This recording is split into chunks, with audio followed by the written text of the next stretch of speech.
ঢাকা থেকে তার স্বামীর সাথে কিশোরগঞ্জ আসতেছিল। তাদের মানিকখালী স্টেশনে নেমে যাওয়ার কথা। তার স্বামী নেমে গেলেও সে নামতে পারে নাই। ট্রেনে ভুল স্টেশনে নেমে বিপাকে নারী, পুলিশের সহায়তায় বাড়ি ফেরা। বিস্তারিত থাকছে কিশোরগঞ্জ থেকে মোহাম্মদ আলামিনের প্রতিবেদনে। ট্রেনে ভুল স্টেশনে নেমে পথ হারানো এক নারীকে দ্রুত উদ্ধার করে নিরাপদে স্বামীর কাছে পৌঁছে দিয়েছে কিশোরগঞ্জ রেলওয়ে থানা পুলিশ। বৃহস্পতিবার দুপুরে কিশোরগঞ্জ এক্সপ্রেস ট্রেনে স্বামীর সঙ্গে যাত্রা করা সাবিনা আক্তার ভুল করে নির্ধারিত স্টেশন মানিকখালীর পরিবর্তে কিশোরগঞ্জ রেলওয়ে স্টেশনে নেমে পড়েন।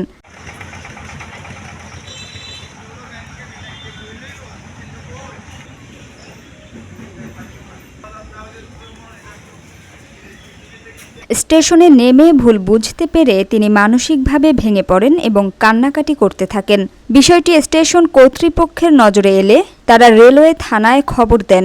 খবর পেয়ে রেলওয়ে থানার ভারপ্রাপ্ত কর্মকর্তা বাহাউদ্দিন ফারুকী দ্রুত ঘটনাস্থলে পৌঁছে মহিলা পুলিশের সহায়তায় ওই নারীকে থানায় নিয়ে যান।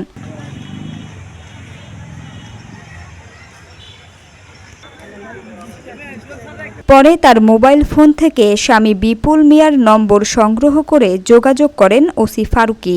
কিছুক্ষণের মধ্যেই বিপুল মিয়া থানায় পৌঁছে স্ত্রীকে শনাক্ত করেন এবং আইনগত প্রক্রিয়া শেষে তাকে জিম্মায় গ্রহণ করেন।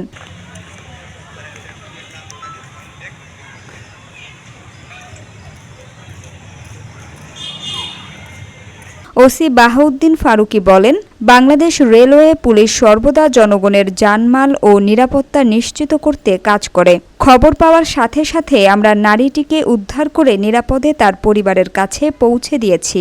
অদ্য 6/11/2025 তারিখ বিকাল 3:30টার সময় কিশোরগঞ্জ রেলওয়ে স্টেশনে মহিলাদের অনেক ভিড়ে একটি মহিলা, যার নাম সাবিনা, বয়স 17 বছর হবে অনুমান, সে কাঁদতেছিল। মেয়েটি অনেকটা অপরিচিতস্থ এবং সে ঢাকা থেকে তার স্বামীর সাথে কিশোরগঞ্জ আসতেছিল।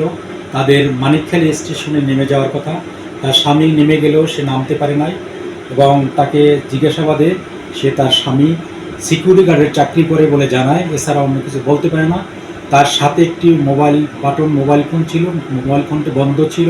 পরবর্তীতে আমরা মহিলা পুলিশের সহায়তায় কিশোরগঞ্জ রেলওয়ে থানায় নিয়ে আসি এবং এখানে এনে তাকে সেবা দেওয়া হয়, খাবার দেওয়া হয় এবং তার মোবাইলটি চার্জ দিয়ে তার স্বামীর নাম্বার উদ্ধার করা হয়। তার স্বামীকে ফোন দিলে সে কিশোরগঞ্জ থানায় এসে তার ওয়াইফকে শনাক্ত করে এবং সে তার নিজ জিম্মায় নিয়ে যায় এবং পুলিশের প্রতি এবং যারা রেলওয়ে স্টেশনে তার সহযোগিতা করেছে সকলের প্রতি সে কৃতজ্ঞতা জানায়। যাত্রী সাধারণের লস অ্যান্ড ফাউন্ডের জন্য সেবা প্রদানের সার্বক্ষণিকভাবে আমরা প্রস্তুত রয়েছি এবং এই ধরনের ঘটনা আমরা বারংবারই আমরা করে থাকব। জনগণের সেবায় আমরা নিবেদিত।